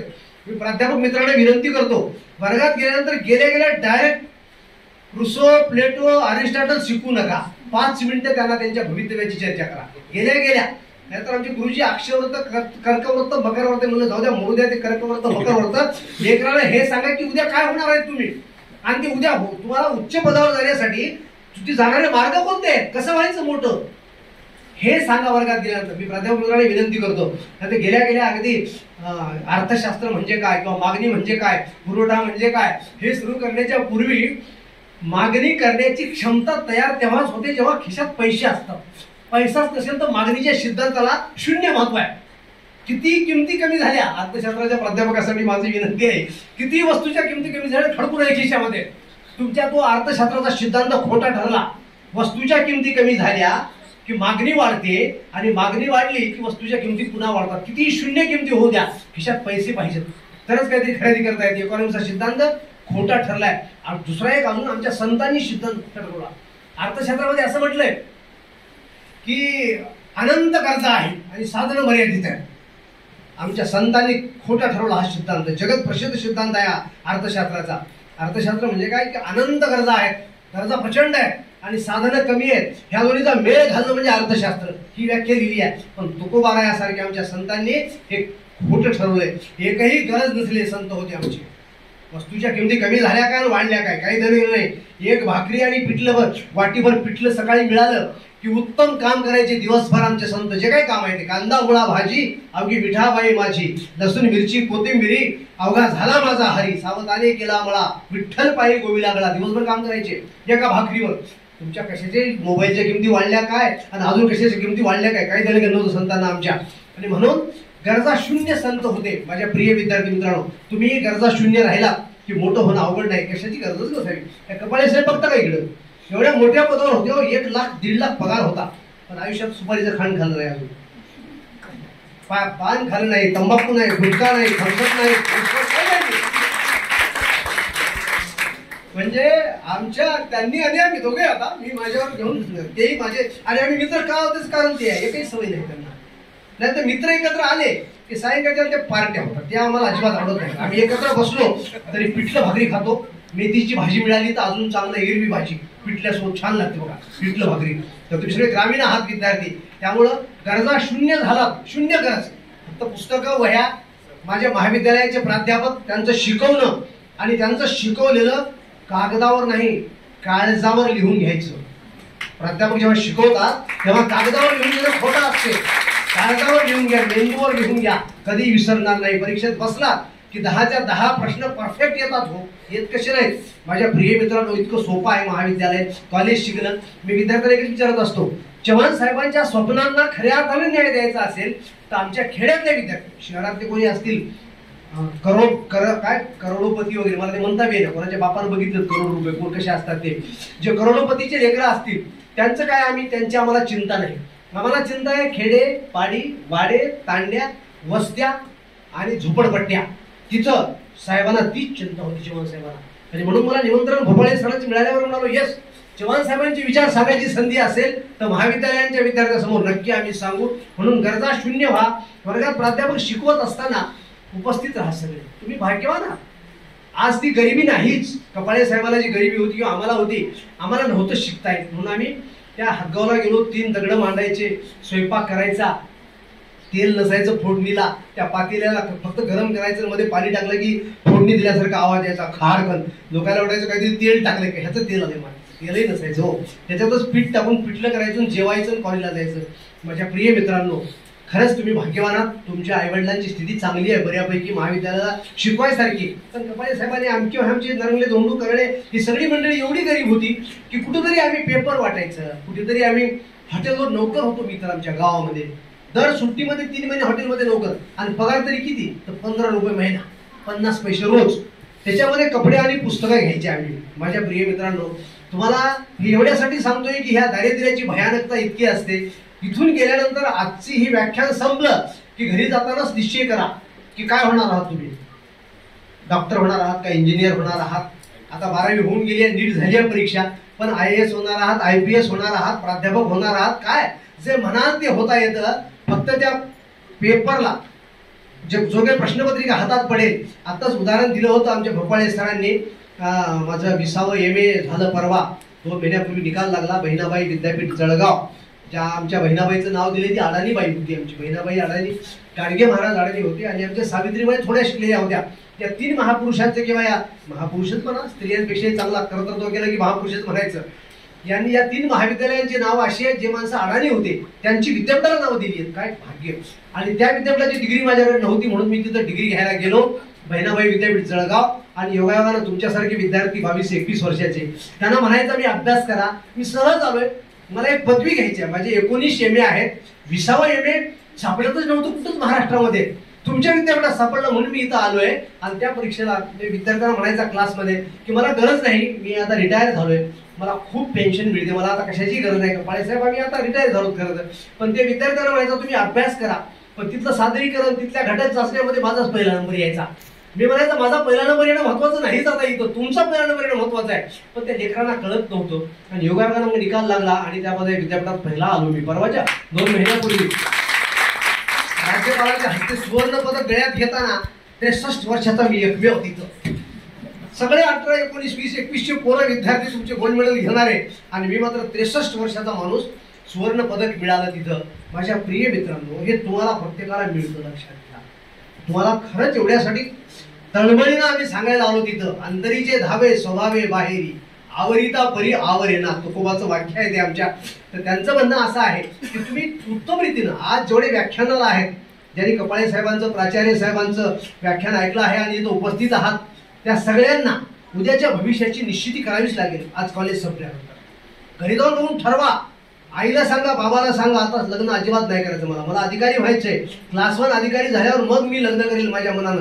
आणि आमचे विद्यार्थी कमीच आहेत, लेकीच मुलीच जास्त आहेत. आमच्या विद्यार्थी फार कमी आहेत. नाहीतरी यांनी भानच सोडले सध्या पोरांनी. विद्यार्थ्यांनी कॉलेजला जात नाही, शाळेला जात नाही, कुठे बोंबलत फिरतात. हे काय ते काय, काय काय खातात ते त्यालाच माहीत आता. तर त्यांनी डोळ्यासमोर आदर्श ठेवावा बाबासाहेब आंबेडकरांचा. 18 तास बाबासाहेब अभ्यास करायचे. रामजी आंबेडकर म्हणायचे बाबा झोपा आता तुम्ही भीमराव, पण बाबासाहेब अजिबात 18 तास अभ्यास झाल्याशिवाय कधी झोपत नव्हती. मी मगाशी उदाहरण दिलं, छत्रपती शिवाजी महाराज, शून्य सैन्य, घराची कुठलीच परंपरा नव्हती राज्य निर्माण करण्याची. खरंच बाप राजा होता म्हणून पोरगं राजा झालं म्हणायला ठीक आहे, पण काहीही नसताना राजा होणं. आज अमेरिकेमध्ये संशोधन चालू आहे, छत्रपती शिवाजी महाराज राजे कसे झाले. 200-300 मावळे एका लाख मोगलांच्या सैन्याला पराभूत कसे करायचे. अजूनही प्रश्नाचं उत्तर मिळालं नाही अमेरिकेला. अमेरिका, तिथले शास्त्रज्ञ परेशान आहेत. हे गनिमी कावा कुठला शोधला छत्रपती शिवाजी महाराजांनी, कोण सांगितलं यांना. 300 वर्षापूर्वी, 350 वर्षापूर्वी त्याचा विचार आज चालू आहे तिथे. छत्रपती शिवरायांचा आणि बाबासाहेबांचा विचार त्याच विद्यापीठात चालू आहे की एक व्यक्ती अवघ्या 60-65 वर्षाच्या आयुष्यामध्ये एवढ्या डिग्र्या कसं काय कमवू शकतात. एवढं ज्ञान, एवढी विद्वता, एवढी पात्रता, जगाच्या पाठीवर एवढा विद्वान अजून झालेला आहे. कोणी लक्षात घ्या, बाबासाहेब. आणि आम्ही त्या महाराष्ट्राचे विद्यार्थी आहोत, त्या बाबासाहेबांचे अनुयायी आहोत सगळे, त्या छत्रपती शिवाजी महाराजांचे अनुयायी आहोत आम्ही. त्यांचा आदर्श आमच्या समोर आहे. आणि तरी आमच्या हातामध्ये पुस्तक नसतं, घरी गेल्यानंतर आम्ही गप्पा मारत बसतो, असं होऊ नका. आमचे विद्यार्थी, विशेषतः मी विद्यार्थींना, त्यांना लेखच, आमच्या लेखीच आहेत, त्या लेखींसाठी आमची जास्त तळमळ आहे. कारण ज्या घरी जातात लग्नानंतर, त्यावेळेला जर नोकरी नसेल तर अत्यंत वाईट अवस्था होती त्यांची, दुर्दैवानं. मग हे पैसे आण, ते पैसे आण. इथं समोर बसलेल्या मुलीने जर निश्चय केला, यस आज आम्ही व्याख्यान ऐकलंय, आता अजिबात सोडणार नाही अधिकारी झाल्याशिवाय, बस. आणि अधिकारी होऊन जेव्हा तुम्ही पासिंग बांधून भोल्यावर चढता, तेव्हा सारं जग तुमच्याकडून नमस्कार करायला येतो. काय आहे नवरी काय आहे, तो उपजिल्हाधिकारी आहे. बापरे, माझ्या मुखातून वाक्य बाहेर काढताना मला आनंद होतोय, आणि माझंच मी ऐकतो तेव्हाही मला आनंद होतोय. नवरी काय करते तर डेप्युटी कलेक्टर आहे नवरी, बस. सगळं बिराड आणि वराड तुम्हाला हात जोडून नमस्कार करायला लागतं, कारण आजच्या व्याख्यानाला मुली जास्त आहेत आणि म्हणून आम्हाला हे सांगणं अतिशय आवश्यक आहे. घरी गेल्यावर वेळापत्रक तयार करा. आज वेळापत्रक अत्यंत महत्वाचं आहे. 18 तास नियोजन करा अभ्यासाचं. तुम्हाला बुद्धी नसू द्या, काही फरक पडत नाही. काही विद्यार्थी आम्हाला सांगतात, सर मी काय बाबासाहेब एवढा बुद्धिवान नाही आणि म्हणून मला अधिकारी होण्याची शक्यता कमी वाटते. तुझ्या मनामध्ये शंका आली की नाही, मग तू अधिकारी होणारच नाही झाला. ज्यांच्या मनात शंका येते मी अधिकारी होतो की नाही, की तो अधिकारी होऊच शकत नाही कधी. ज्यांच्या मनात अजिबात शंका नाही, sir we play to win, आम्ही जिंकण्यासाठीच जन्माला आलो आणि आम्ही MPSC परीक्षा जिंकूनच दाखवू, तरच तोंड दाखवू आम्ही आमचं, हा निश्चय आणि निर्धार जेव्हा करता तुम्ही, तेव्हा बुद्धी एवढी असली तरी चालते, काही गरज नाही. त्यासाठी काय फार बुद्धी असावी लागते असं नाही. तुमच्या एवढीच बुद्धी असलेला एक अन्सार शेख नावाचा चालण्याचा पोरगा मला लय आवडतो. हिरो आहे, म्हणजे वय वर्ष 21-22 वर्ष आहे, 23 वर्ष वय आहे, जास्त नाही वय, पण मी त्याला हिरो म्हणत असतो. अत्यंत दारिद्र्य, अन्सार शेख, मुस्लिम समाजात जन्माला आलेला, शिकू नये, फार शिकू देत नाहीत मुस्लिम समाजात. मुलींना तर जरा कमीच शिकवतात, कशाला जास्त शिक्षण म्हणतात. तर ते तसं न जुमानता मॅट्रिकला फक्त 50-55% मार्क अन्सारला, पण दारिद्र्य गरिबी एवढी की बाप रिक्षा चालवायचा, आई मजुरी करायची, आणि अशा अवस्थेमध्ये अन्सारनं निश्चय केला की मी कलेक्टर होणार. स्वप्न देखील मोठी ठेवता आली पाहिजे.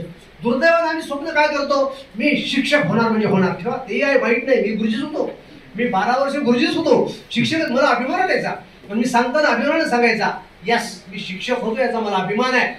पण शिक्षक म्हणून जन्मलो असलो तरी शिक्षक म्हणून मरणार मात्र अजिबात नाही. बाबासाहेब म्हणायचे मी हिंदू म्हणून जन्मलो होतो, पण हिंदू म्हणून मरणार नाही. नंतर मग करत असताना भांडसर काही बाबतीत माझ्या पुढे राहायचे, त्यांना निबंधाचे बक्षीस मिळायचे, मला मिळतच नव्हते, मला ते कळतच नव्हतं निबंध कसे लिहितात ते. एकदा त्यांनी सांगितलं मला की निबंध लिहितो म्हणजे मी जे प्रयोग करतो वर्गामध्ये ते फक्त मांडतो. मग ते मांडलं मी तर मग महाराष्ट्रामध्ये पहिला नंबर आला माझा, त्या निबंधामध्ये देखील पहिला नंबर आला. म्हणजे गुरुजी असतानाही सतत धडपड, अस्वस्थ. लोक म्हणायचे गावातले, मास्तर म्हणतात खेड्यामध्ये, मास्तर तुम्ही आता नोकरी लागली, आता कशाला पुस्तकं वाचता. कारण शाळा सुटली की 4 वाजता शेतात जायचं. शेतात माझे सगळे विद्यार्थी यायचे, 60-70 विद्यार्थी होते खेड्यातले. ते विद्यार्थी ते अभ्यास करायचे, आम्ही अभ्यास करायचं. प्रत्येक विद्यार्थी शिष्यवृत्ती परीक्षेमध्ये पास. तालुक्याच्या गुणवत्ता यादीमध्ये कलंबरचेच पोरं जास्त. दुसरी गुरुजी म्हणायची याला मारल्याशिवाय जगू नाही. आम्हाला लोक जगू देण्यात झाले गावामध्ये, आमचे का पास होत नाहीत. बाजूला छोटी लाटी, कलंबर, भोपळवाडी सगळे गाव होते ना, ते म्हणायचे आमच्या गावचा विद्यार्थी पास होईल ना शिष्यवृत्तीला, आणि याच कसं काय पास होते. याला तुकोबाला मारल्यास कधी मारतात म्हणायचं मला. तुकोबाला मारून टाकलं, अभंग जमणार म्हणून दुसऱ्यांनी महाराजांना नष्टच तुटारलं. अरे अभंगच नको, एवढे चांगले अभंग लिहायचे जगद्गुरु तुकोबार आहे. विश्वातलं सगळ्यात उत्तम साहित्य कोणतं असं तुम्ही मला विचारा, तुम्ही तुकोबाराचं नाव सांगतो. अनु रेणूया तोकडा, तुका आकाशा एवढा, तुका म्हणे आता उरू उपकारा पुरता. अशा प्रकारची विद्वत वाणी विश्वाच्या पाठीवर लोक कल्याणाचं अप्रतिम संहिता आणि रुचा कोणती असेल तर तुकाराम महाराजांचा अभंग आहे. इतके श्रेष्ठ आहे. तुकाराम महाराज सकाळी, आमचे कृपाळे साहेब सकाळी सकाळी गाता येऊन बसतात, रोज अभ्यास करत बसतात. 64 वर्ष वय आहे आता. सगळे अभंग पाठ करायचा चंग बांधलाय त्यांनी आता. कशासाठी तर खेड्यापाड्यात गेल्यानंतर लोकांना सांगावं यासाठी. म्हणून माझ्या प्रिय मित्रांनो, ते अन्सार शेखने निश्चय केला, झोपडं गळायचं, पाऊस आला की उन्हाळ्यामध्ये त्या झोपड्यामधनं ऊन खाली यायचं. पण अन्सार शेख थांबला नाही, हरला नाही, थकला नाही. तोंडाला मी कलेक्टर होणार म्हणजे होणार. गरिबी असली म्हणून काय झालं, मुस्लिम समाजात जन्माला आलो म्हणून काय झालं, अधिकार आहे माझा जिल्हाधिकारी होण्यावर. आणि त्याला अभ्यास केला माझ्या प्रिय मित्रांनो, त्याला खोली मिळेना पुण्यामध्ये खोली का देणार, त्याचं आडनाव शेख होतं म्हणून. शेख म्हणलं की लक्षात यायचं हा कोणत्या जातीचा आहे, तो कोणत्या धर्माचा आहे. लोक खोल्या देत नाहीत. बघा किती, म्हणजे आज आपण 70 वर्ष झाले स्वातंत्र्यानंतर. आदरणीय चव्हाण साहेबांनी संस्कार केले आमच्यावर. जात धर्म पंथ चुकीचा आहे, सगळ्या जाती धर्म सारख्या आहेत. हे आदरणीय शंकरराव चव्हाण साहेबांनी अनेक गोष्टीने आम्हाला पटवून दिलं, पण आमचं नाही पटलं. शेवटी त्यानं नाव बदललं अन्सारनं आणि दुसरं नाव सांगून खोली घेतली. तिथं वर्षभर अभ्यास केला माझ्या प्रिय मित्रांनो. 55% 56%चा हा 12वीला मार्क घेतलेला अन्सार शेख पहिल्याच परीक्षेमध्ये प्रिलिम पास झाला. UPSC पहिल्या परीक्षेमध्ये. दारिद्र्य कुठं आडवा आलं, त्याच्या एवढा गरीबपणी नव्हता अन्सार शेख एवढा. दारिद्र्य कुठं आडवा आलं, दरिद्री होता, गरीब होता, पैसे नव्हते, तरीही परीक्षा दिली. पण 21 तास अभ्यास करायचा, 3-4 तास झोप पुष्कळ झाली. दारिद्र्यानं अन्सार शेखला चांगलं शिकवलं होतं की मोठं कसं व्हायचं ते. 20-20 तास अभ्यास करून पहिल्या परीक्षेत प्रिलिम पास झाला. इतर सगळ्या श्रीमंतांच्या पण आश्चर्य वाटलं, कारण ते मालिका बघायची. माझ्या नवऱ्याची बायको आणि कोणत्या कोणत्या फालतू मालिका, इतक्या बोगस मालिका आहेत. आणि त्या मालिका रात्री आई बघते, बाप बघते आणि लेकरं बघत बसतात. तुम्ही तर शपथ घ्या, आम्ही पिक्चर बघणार नाही ना, मालिका बघणार नाही आता यापुढं. जोपर्यंत आम्ही अधिकारी होणार नाही तोपर्यंत मालिका बघणार नाही अशी शपथ घ्या. घरी गेल्यानंतर आईला सांगा, आई रोजच्या सारखी तुम्हाला बोलवील, ये माझा रंग माझा वेगळा. लागली बघा आता मालिका म्हणेल आई. तिला सांगायचं अजिबात नाही, मला माझा रंग उज्ज्वल करायचा आहे. आता त्या नायिकेचा रंग कसा आहे असं मला देणं नाही, मला माझा रंग उज्ज्वल करायचा आहे. रंग त्वचेचा रंग महत्वाचा नाही माझ्या प्रिय विद्यार्थी मित्रांनो. तुमच्या कर्तृत्वाचा, भवितव्याचा, भविष्याचा, यशाचा रंग गोरा असला पाहिजे. स्वतःचा रंग कसा असू द्या, काही फरक पडत नाही. दुर्दैवाने आम्ही रंगासाठी वेगवेगळे प्रयोग करतो, हे लाव ते लाव, काय गरज नाही ते करण्याची. कलेक्टर झालेल्या बाईला कोण विचारतो रंग कसा आहे ते, पाया पडतात. परवा आदरणीय पंतप्रधान आमचे एका काशीच्या जिल्हाधिकाऱ्याच्या पायाच पडले. 3.5 फूट उंची आहे ती त्या कलेक्टरची. एवढं व्यंग असलं तरी व्यंगावर मात करता येते हे त्या काशीच्या कलेक्टरनं दाखवून दिले. 3.5 फूट उंची आहे मुलगीची ती आमची, पण तिनं निश्चय केला की मी कलेक्टर होऊन दाखवीन. म्हणजे अपंगत्व, व्यंगत्व याच्यावरही मात करता येते. माझ्या प्रिय विद्यार्थी मित्रांनो, विशेषतः आमच्या ज्या लेकी आहेत, मुली आहेत, त्यांच्यासाठी जरा जास्त तळमळ वाटते आम्हाला सगळ्यांना. कारण उद्याचं भविष्य सुंदर करायचं असेल तर उत्तम अभ्यास करा. प्राचार्य साहेब, विभूते सर, भोपाळे सर आणि समोर बसलेले सगळे प्राध्यापक तुम्हाला कधीही काही विचारा, कधी मागे पडणार नाहीत. मेन परीक्षा दिली अन्सार शेखनं, मुख्य परीक्षा अतिशय अवघड असते. अवघड नसते, तुम्ही घाबरू नका. नाही तर नांदेडे सर म्हणले की अवघड असते मग देऊच नाही. आता तुम्हाला निमित्त पाहिजे काहीतरी, कारण शोधतो आपण. जसं मरणाचं कारण देव घेत नाही म्हणून स्वतःवर. कशाने मेलावं? हृदयविकाराने मेला, देव आपल्यावर घेत नाही बघा. कशाने मेलावं? अपघात होऊन मेला. ते मरणाचं कारण काहीतरी कशावर तरी सोपं जातं.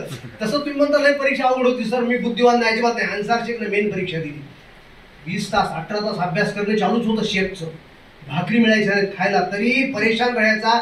आणि पहिल्याच मेन परीक्षेमध्येही पास झाला अन्सार. दिल्ली कोणाच्या बापानं बघितली आहे? रिक्षा चालवायचा बाप, रिक्षा तर चालवायचाच, पण कंसामध्ये दारू प्यायचा, घरी त्रास द्यायचा. म्हणजे दारू पिणाऱ्या बापाचा मुलगा कलेक्टर होऊ शकतो, हे सगळ्यात मोठं जगातलं खऱ्या अर्थानं आश्चर्य आहे. इंटरव्ह्यू साठी पैसे नव्हते, सगळ्या मित्रांनी दिले 1000 रुपये. तुम्ही जर मेहनत प्रामाणिकपणे केली तर पैशाला तुम्हाला कमी पडणार कधीच. लोक पैसे तुम्हाला देतात, जा आम्ही देतो पैसे तुम्हाला म्हणणारे भरपूर आहेत. जसं कपाळे साहेबांनी सांगितलं, आम्ही 3 लाख रुपयाची पुस्तकं आणली, अजून 5-7 लाख रुपये जमा आहेत आमच्याकडं. आम्ही दरवर्षी 5-5 हजार रुपये देऊन टाकतो त्या ग्रंथालयाला. वाढदिवस आला की गावातल्या प्रत्येक उपेक्षित, वंचित, गरीब, मागासवर्गीय, अल्पसंख्याकाचे पोर अधिकारी व्हावेत ही आमची इच्छा आहे. कधी शिराळूंकडे आलात त्या ग्रंथालयाला भेट द्या विद्यार्थी मित्रांनो, बघा तिथं कसं ग्रंथालय काढलंय ते. तुमच्या गावातल्या सरपंचाला सांगा गेल्या की ते नांदेडे कोणीतरी आले होते, ते म्हणले सरपंच साहेब चांगलं ग्रंथालय काढून द्या आम्हाला.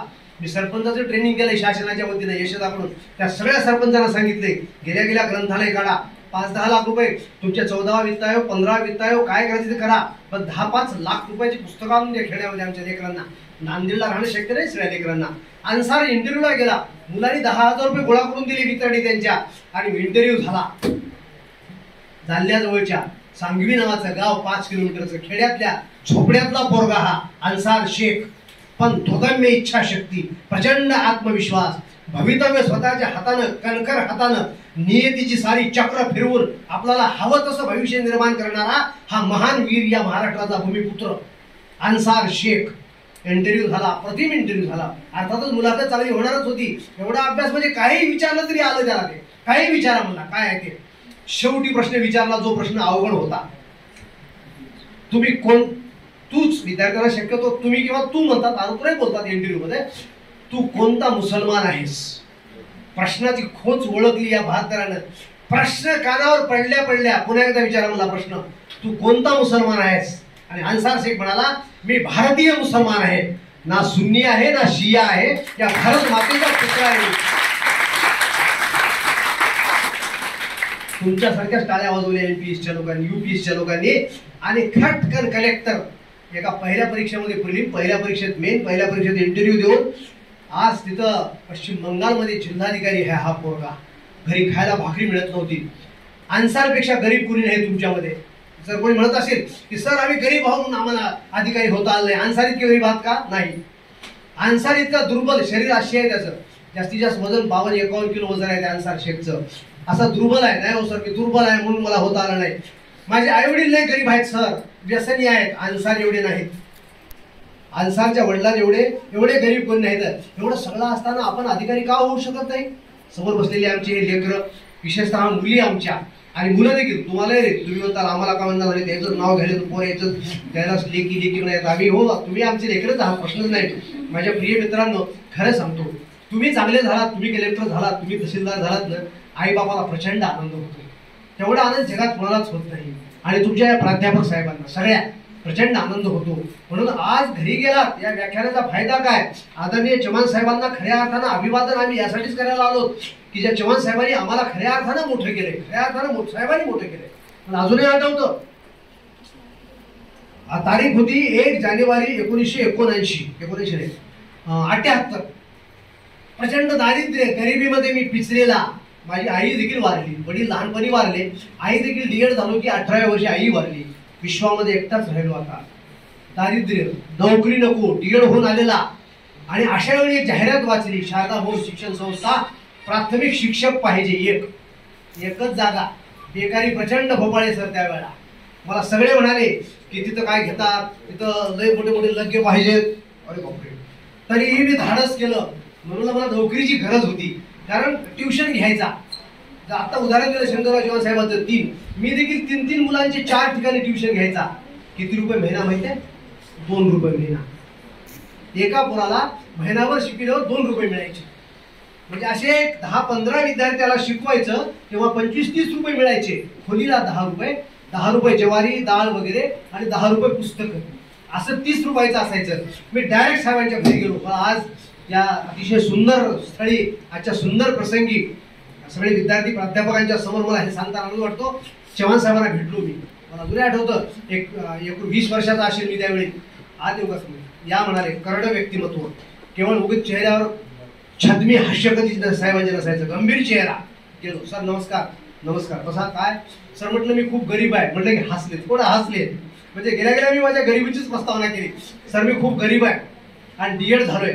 आपल्या संस्थेमध्ये एक जागा आहे सर, मला आपल्या संस्थेमध्ये शारदा भवनमध्ये प्राथमिक शिक्षक म्हणून नोकरी दिला तर मी आयुष्यभर विसरणार नाही सर म्हटलं आपल्याला. असे बघितले चष्म्यावर. त्यांना आवडलं फक्त बोलणं माझं. आणि म्हणालो सर मला डायरेक्ट घेऊ नका, जेवढे उमेदवार इंटरव्ह्यूला येतील त्या सगळ्या इंटरव्ह्यूच्या विद्यार्थ्यांची एक परीक्षा घ्या, रिटर्न टेस्ट. त्यामध्ये जो पहिला येईल त्याला किंवा पहिले 5 विद्यार्थ्यांना वर्गात शिकवायला पाठवा. आणि जो उत्तम शिकवेल, ज्याला सगळ्यात जास्त मार्क मिळतील रिटर्न परीक्षेमध्ये, त्याला घ्या सर, मला घेऊ नका. माझी एवढीच विनंती आहे सर. आश्चर्य वाटलं. चष्मा काढून ठेवला. शिपायला म्हणजे पाणी आणून दे यांना. म्हणजे आवडलेल्या माणसावर प्रेम कसं करावं ते या महात्म्याकडनं शिकावं. वाटून फोटो आहे ना बाजूला, उजव्या हाताला थोर संताचा, थोर महात्म्याचा फोटो आहे ना. पाणी पिलो मी, मला दिलासा वाटला. चव्हाण साहेबांनी एवढं, मला भीती वाटली सुरुवातीला जायला तर. सगळे म्हणायचे एवढे कडक साहेब जगात नाहीत. चव्हाण साहेब एवढे. बसलो, म्हणाले तुम्ही जा, तुमचं मला आवडलं म्हणले बोलणं, की परीक्षा घ्या म्हणताय, कोणाचा लग्न आणलेला नाही, डायरेक्ट मला भेटलात इंटरव्ह्यू मध्ये, या बघू म्हणाले आपण. मी आलो. नंतर मी KM देशमुख साहेब नावाचे एक महान व्यक्तिमत्व, मला जिथं आज नाहीत बहुतेक हयात, त्यांच्या स्मृतीला मी विनम्र अभिवादन करतो. असंच करणं. शारदा भवन संस्थेतली ही तत्वनिष्ठ माणसं आहेत. या संस्थेमध्ये अशी माणसं होती, त्यांनाही भेटलो. ते व्यक्तिमत्व असं. सर म्हटलं मी गरीब आहे, माझी प्रस्ताव नाही का सर मी गरीब आहे. असं गरीब सांगणं देखील चुकीचं असते बरं का प्रत्येक वेळी. याला देखील संतांनी अहंकार म्हटले. बघा, वेगळा विचार आहे जरा. श्रीमंत असल्याचा अहंकार असतो. मी श्रीमंत आहे बा, माझ्या एवढं श्रीमंत कोणीच नाही. पण संतांनी म्हटलंय गरीब असण्याचं पुन्हा पुन्हा सांगणं हा देखील अहंकार आहे. माझ्या एवढ्या जगात कोणी गरीब नाही असं म्हणणं देखील अहंकारच आहे हा. मी म्हटलं सर गरीब आहे मी. तेही असेच कमी बोलणार, शब्द बोलतच नव्हते KM देशमुख. प्राचार्य साहेबांना किंवा विभूते सरांना कदाचित माहीत असेल, किंवा साहेब ते लागताना असतील ते मेंबर, कदाचित माहिती नाही मला. KM देशमुख साहेब भेटलो, चर्चा झाली. ते काही हरकत नाही, या मुलाखतीला. मी तिथे एकच बोललो, सर परीक्षा घ्या, परीक्षेत मी टॉप आलो तरच मला घ्या, नाही तर घेऊ नका. हे आवडायचं वाक्य त्यांना. इंटरव्ह्यू मध्ये टॉप आणि शिकवण्यामध्ये उत्तम असेल तरच घ्या. इंटरव्ह्यू झाला, 40 विद्यार्थी होते. सगळ्यांनी चिठ्ठ्या आणल्या होत्या, कोणाच्या याच्या त्याच्या मोठ्या मोठ्या आमदारांच्या. मुलाखती झाल्या. अर्धा तास मुलाखत माझी संपन्न झाली, कारण शंकरराव चव्हाण साहेबांना आणि दोघांनी KM देशमुख साहेबांना माहित होते, घरी आलं होतं आपल्या. पोरग आणि आई वडील नाहीत म्हणून सांगितलं होतं, गरीब आहे, भूमिहीन शेतमजूर आहे. इंटरव्ह्यू इतका उत्तम झाला. ते म्हणाले 6 वाजता या. 6 वाजता गेलो. पहिलंच नाव गोविंद नांदेडे. जगातल्या सगळ्या दुर्गुणांचा तो पराभव होता. मला सगळे म्हणायचे एका विशिष्ट जातीचाच शारदाभवन संस्थेमध्ये माणूस लागतो. माझी मुलाखत झाली, इंटरव्ह्यू झाला आणि सिलेक्शन झालं तेव्हा ज्याने मला म्हटलं होतं, त्या सगळ्यांच्या घरी गेलो आणि मी म्हणालो तिथं असा जातीभेद अजिबात नाही शारदाभवन संस्थेमध्ये. आणि शंकरराव चव्हाण साहेबांकडे तर अजिबात जातीभेदाचं नावच नाही. हे मला आवर्जून सांगावं लागलं सगळ्यांच्या घरी जाऊन. ज्याने मला इंटरव्ह्यूला जाऊ नका, नाही होत तिथं, असं जेवढ्या जणांनी म्हटलं होतं त्या सगळ्यांना जाऊन भेटलो मी. माझ्या प्रिय मित्रांनो, एक अतिशय आदर्श अशी ही संस्था चव्हाण साहेबांच्या मानवी जीवन मूल्यांच्या विचारातनं बाहेर आलेली आहे. आणि म्हणून मला आज चव्हाण साहेबांच्या या कार्यक्रमानिमित्त तुम्हा सगळ्यांची संवाद साधताना आनंद वाटतो आहे. आपल्या सगळ्यांना विद्यार्थ्यांना खरंच मी पुन्हा विनंती करतो की आपण चव्हाण साहेबांचा आदर्श समोर ठेवा आणि कठोर परिश्रम करा. कठोर परिश्रम केले साहेबांनी आपल्या, आणि म्हणून एवढ्या शाळा काढल्या. त्यांची इच्छा होती सगळे गावातले तरुण MA BA ग्रॅज्युएट व्हावेत. त्यांनी कन्नडच्या भाषणात शिक्षणाबद्दलचा हाच विचार मांडला होता. खेड्यातला प्रत्येक युवक, प्रत्येक म्हणले त्यांनी, कोण्याही जातीचा असो, कोण्याही धर्माचा असो, किमान ग्रॅज्युएट पोस्ट ग्रॅज्युएट झाला पाहिजे आणि त्यानं स्वतःच्या जीवनासाठी उत्तम रीतीने एखादा व्यवसाय, एखादी नोकरी, हे शैक्षणिक विचार संबंध महाराष्ट्राला देऊन झिरो बजेट बद्दल सांगितलं साहेबांनी. तो एक गैरसमज होता विनाकारण महाराष्ट्राचा. तो गैरसमज सगळ्या बुद्धिवंतांना कळला होता की तो चुकीचा होता. अशा प्रकारचे एक तत्वनिष्ठ व्यक्तिमत्व ज्यांना मी अनेक लेख लिहिले. शासनाच्या चव्हाण साहेबांच्या पुस्तकामध्ये मी लिहिला होता. धवल चारित्र्याचा हिमगिरी किंवा गौरी शंकर अशा पदाचं मी वर्णन केलं होतं साहेबांचं. धवल चारित्र्य असलेले एखादं म्हणजे हिमगिरी किंवा गौरी शंकर असं म्हटलं होतं मी. माझ्या प्रिय मित्रांनो, अशा व्यक्तिमत्वाच्या महाविद्यालयात तुम्ही शिकता म्हणून तुम्हाला अधिकार आहे प्रत्येकाला. आणि आता तुम्हाला माहिती आहे की तुमच्याच महाविद्यालयाचे माननीय अशोकराव चव्हाण 2 वेळा मुख्यमंत्री होते महाराष्ट्राचे. परवापर्यंत प्रचंड काम करणारं एक व्यक्तिमत्व. बऱ्याच वेळा असं म्हणतो आपण की मंत्र्यांच्या घरी कर्तृत्ववान जन्मत नाहीत किंवा मुख्यमंत्र्यांचं लेकरू मुख्यमंत्री होईल याची तयारी नसते. पण महाराष्ट्रातलं नव्हे भारतातलं हे पहिलं उदाहरण. बाप मुख्यमंत्री आणि पुत्रही 2दा मुख्यमंत्री, बापही 2दा, मुलगाही 2दा, अशा प्रकारचं हे दुर्मिळ अशा प्रकारचं उदाहरण इथं आहे. म्हणून आता तुमची जबाबदारी येते माझ्या प्रिय मित्रांनो की आता चांगला अभ्यास करून उत्तम रीतीनं मोठं कसं व्हावं. शंकरराव चव्हाण साहेबांच्या या आजच्या कार्यक्रमाचं फलित तेव्हा मिळेल आम्हाला ज्यावेळी, आणि मी मगाशी म्हटलं तसं, त्या अन्सार शेखचं उदाहरण डोळ्यासमोर ठेवा, बाबासाहेब आंबेडकरांचं उदाहरण ठेवा. मला खात्री आहे की इंदिरा गांधी महाविद्यालयातून जास्त विद्यार्थी IAS झाले, IPS झाले, उपजिल्हाधिकारी झाले आणि आज महाराष्ट्राला नेतृत्व देत आहेत. समोर बसल्या प्रत्येकाने आता जाण्याच्या पूर्वी संकल्प करा. सगळ्या प्राध्यापक मित्रांना, साहेबांना आमची विनंती आहे की वर्गात गेल्यानंतर MPSCच्या अनुषंगाने जरा शिकवा.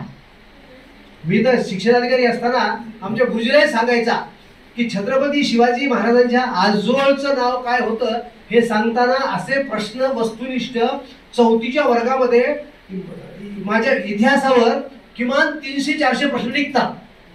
मी गुरुजीला म्हणायचा की 4थ्या वर्गापासूनच वस्तुनिष्ठ प्रश्न द्यायला सुरुवात करा.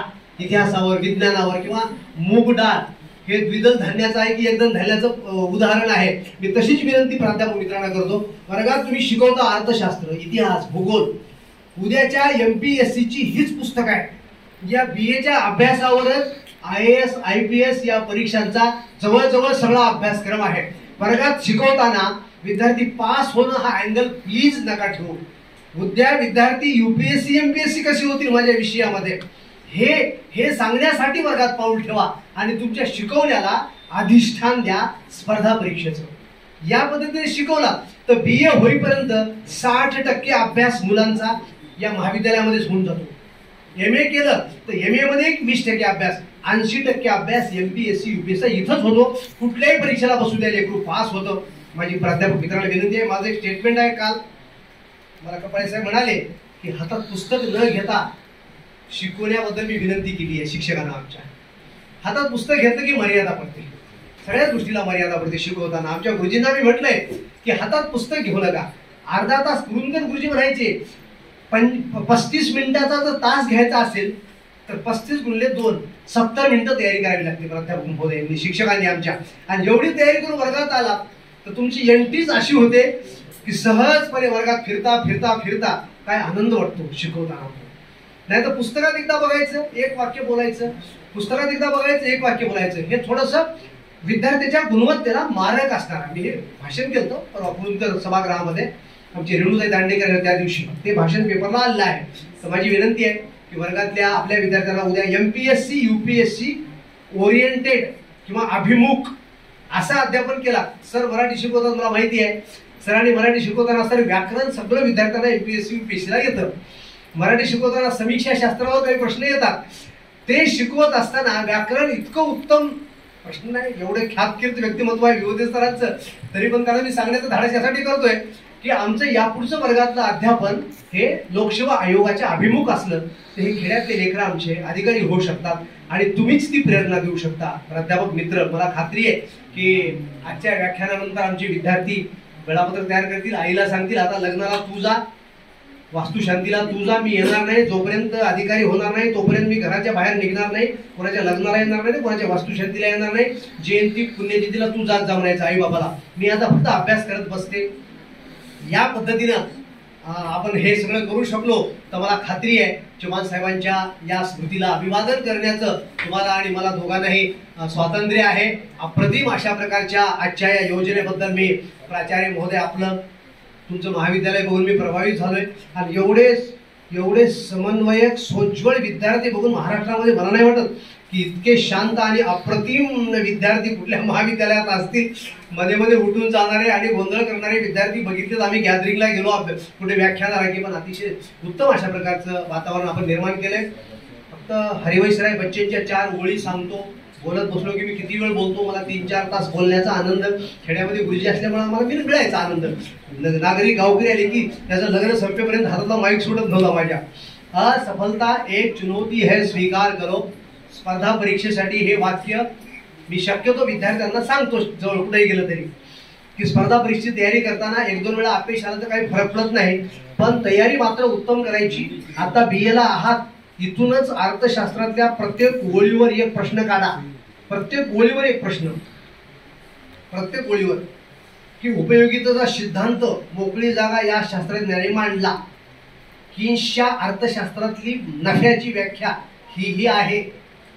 जॉर्ज पेन हा या शास्त्राचा जनक आहे. मोकळी जागा सोडायची होती. आणि असे प्रश्न प्रत्येक तुमच्या विषयामध्ये किमान 1000 प्रश्न निघतात. BA फर्स्ट इयरचे अर्थशास्त्राचे 1000, समाजशास्त्राचे 1000, भूगोलाचे 1000, जे कोणते विषय असतील तुमचे, मराठीचे काही 200-300 असे प्रश्न BA फर्स्ट इयर संपण्याच्या आत काढून ठेवा आणि त्या वह्या वेगळ्या ठेवा. वस्तुनिष्ठ प्रश्न, एका ओळीवर एक प्रश्न, एका ओळीवर एक प्रश्न. आणि हे काळा सेकंड इयरला तसंच, थर्ड इयरला तसंच. तुम्ही थर्ड इयर होऊन 1 वर्ष फक्त MPSC ला दिला, UPSC ला मी तुम्हाला बाउंड पेपरवर लिहून देतो, तुम्ही उपजिल्हाधिकारी होता बाउंड पेपरवर. भीतीचं डोक्यातून काढूनच टाका. मी सर बुद्धिवान नव्हतो, हो लय गरीब, अरे गरीब जाऊ द्या, त्या गरिबीचाच तर फायदा करून घ्यायचा. आणि मी बुद्धिवान नव्हतो, नसू दे बुद्धिवान. मी माझं एक वाक्य सगळीकडे आहे, मी बुद्धीपेक्षा जिद्दीला जास्त महत्व. बुद्धी महत्वाची नाही, जिद्द महत्वाची जास्त आहे. सर मी पाठ होईपर्यंत सोडणार नाही त्याला. आम्ही अतिपठन म्हणतो मानसशास्त्रात, ओव्हर लर्निंग. इतका अभ्यास, इतके प्रश्न काढा सगळ्या प्रश्नांमध्ये की BA झाल्याबरोबर तुमच्या हातामध्ये एक 15-20 हजार प्रश्न येतात पुस्तकाचे. हे 20,000 प्रश्न मी तर पहिलीपासून सांगत असतो आमच्या गुरुजींना. खेड्यात गेलो की 10 बातम्या द्या, 10 सामान्य ज्ञानाचे प्रश्न विचारा. आमचे सगळे जिल्ह्यातले गुरुजी प्रार्थना, राष्ट्रगीत आमच्याकडे तुमच्यासारखं नसतं. तुमच्याकडे घंटी वाजली की डायरेक्ट मध्ये येऊन बसता तुम्ही. आमच्याकडे जनगणमन अधिनायकाचे, हे भारत माझा देश आहे, प्रतिज्ञा सगळं असतं. आणि त्यानंतर 10 प्रश्न विचारतात गुरुजी आमचे. महाराष्ट्राचे मुख्यमंत्री कोण आहेत, भारताचे शिक्षण मंत्री कोण आहेत, भारताचे पंतप्रधान कोण आहेत, नवीन राष्ट्रपती कोण झाले आहेत, असे 10 प्रश्न विचारतात गुरुजी आमचे सगळ्या पोरायला. आणि आमचे 1ली 2रीचे पोरं हात वर करतात. मला आश्चर्य वाटते. त्याचं वय किती तर 5-6 वर्षाचं पोरग, एवढं पोरग हात वर करून उत्तर देते. मी म्हणत असतो हे लेकरं उद्याचे कलेक्टर आहेत 100% अगदी खेड्यापाड्यातले. तुम्ही मोठ्या तुम्हाला तर काय प्रश्न नाही, तुम्हाला बुद्धिमत्ता आहे, सगळं आहे, आणि तुम्हाला काही अडचण आली तर तुमचे प्राध्यापक महोदय कुठल्याही अवघड प्रश्न आणा ते लगेच तुम्हाला सोडवून देतील, कारण तुमचे मार्गदाते आहेत, प्राचार्य साहेब आहेत. आणि म्हणून आतापासून ती तयारी करा. असफलता एक चुनौती है, स्वीकार करो, क्या कमी रह गई देखो और सुधार करो. जब तक सफल न हो, जब तक सफल न हो, नींद चैन को त्यागो. झोपही नको, चैन बी नको. पहाटे 4ला म्हणजे 4ला अलार्म न लावता उठता आलं पाहिजे, आणि संध्याकाळी 11 पर्यंत अभ्यास करता आला पाहिजे. 11 ते 4 झोप 5 घंटेची पुष्कळ झाली. 4ला जागे झालात की अभ्यासाला बसा. 2 वर्षामध्ये तुम्हाला सगळं तोंडपाठ झालेलं असेल, पण त्यावेळेला तुम्हाला आलेला आत्मविश्वास जगातला सगळ्यात मोठा आत्मविश्वास असेल, लक्षात घ्या. आणि 100% तुम्ही कुठल्याही परीक्षेला जा, टॉप आलेले असाल, पहिला आलेले असाल, मला खात्री आहे. आणि म्हणून मी तर बुरशी होतो, म्हणजे 8 घंटे माझी शाळा असायची. 8 घंटे शाळा करून मी अभ्यास करायचा. 1985ला मला मराठीला विद्यापीठात पहिला आलो होतो. बाबासाहेब आंबेडकर एकमेव विद्यापीठ 7-8 जिल्ह्याचं होतं. त्यावेळेला विद्यापीठाचे ते विद्यार्थी भेटायला आले. कोण आहे मास्तर? खेड्यात राहून विद्यापीठात पहिला कसं काय आले? म्हणजे एक्सटर्नल विद्यार्थी पहिला येत नाहीत शक्यतो, रेग्युलर विद्यार्थी येतात. त्यांना कळलं की हे गुरुजी आहे, खेड्यामध्ये आहे, तिथं मला भेटायला होती विद्यापीठातले विद्यार्थी. माझ्या नोट्स बघितल्या त्यांनी मराठीच्या काढलेल्या, आणि त्यावेळेला म्हणाले, सर तुम्ही पहिला आला ते बरोबरच आहे. एवढ्या सुंदर नोट्स काढल्या होत्या आम्ही. कपाळे साहेबाच्या नोट्स तशाच असतात. उत्तम नोट्स काढण्याची तयारी सुरूच करा आता. जब तक सफल न हो, नींद चैन को त्यागो तुम, संघर्षों का मैदान छोड़ मत भागो तुम. कुछ किए बिना जय जयकार नहीं होती, कोशिश करने वालों की हार नहीं होती. जय हिंद, जय महाराष्ट्र. धन्यवाद.